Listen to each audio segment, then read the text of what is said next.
உலக ரட்சகராக ஆண்டவராக இயேசு சொன்ன வார்த்தையை வச்சு நான் ஜெபித்து கொண்டு வரேன். அவர் வார்த்தையாக இருக்கிறார்.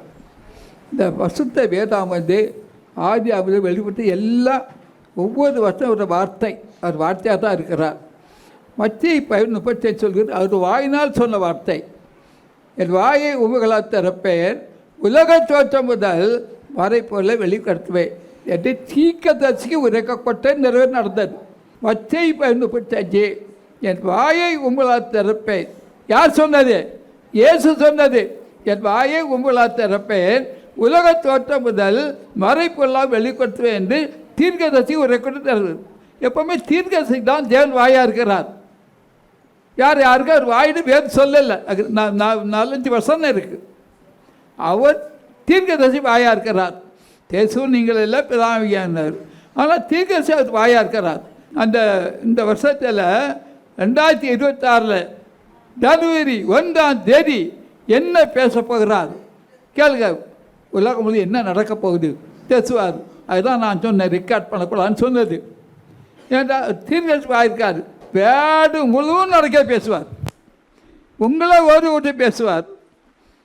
வாயாக இருக்கிறார். கச்சைவின் வாயே உங்களால் திறப்பேன், உலக தோட்டம் முதல் வரை போல வெளிப்படுத்துவேன் என்று தீர்க்கதரிசிக்கு உரைக்கப்பட்ட நிறைவேறும் நடந்தது.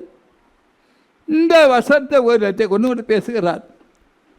மிகவும் தூரமாக போகிறவர்களால் கொஞ்ச நாள் கழித்து போக முடியாது.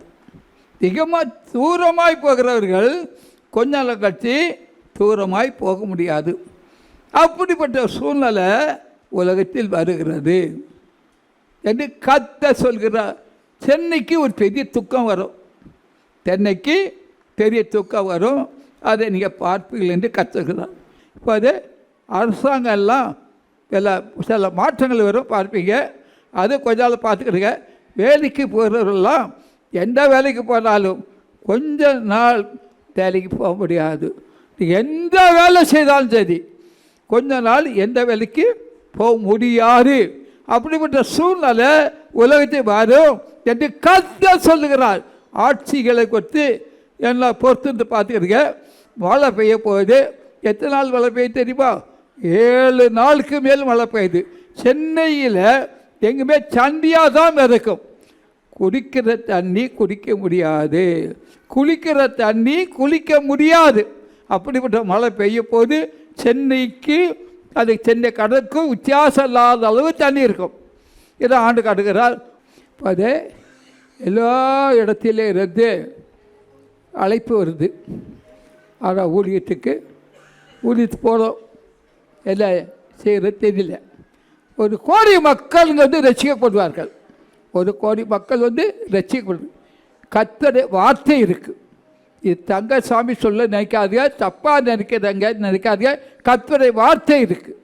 வார்த்தை 1 கோடி மக்கள் அதிசயம் ரசிக்கப்படுறது. இது கர்த்தருடைய வார்த்தை இருக்குது. நான் சொல்லலை, நான் சொல்ல நினைக்காதீங்க.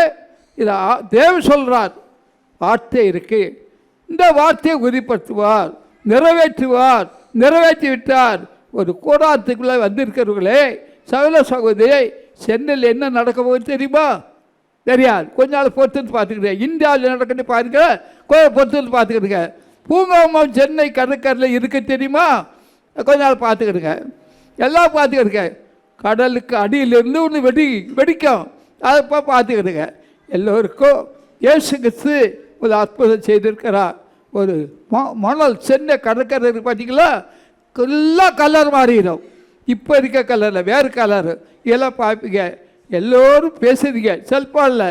கொஞ்சம் நாள் கழிச்சு செல்ஃபோன் வேலையே செய்யாது. அப்படி நாள் வருது.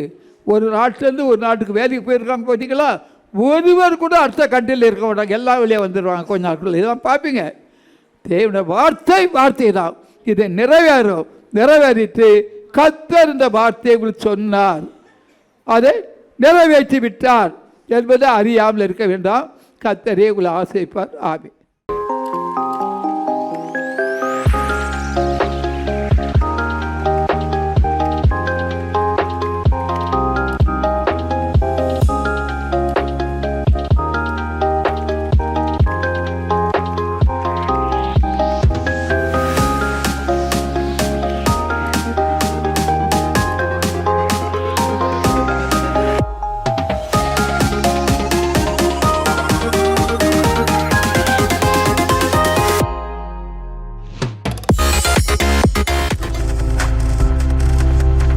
நீங்கள் பார்த்து கொண்டிருப்பது உங்கள் ஜாய் டிவி. உங்கள் துக்கம் சந்தோஷமாய் மாறும்.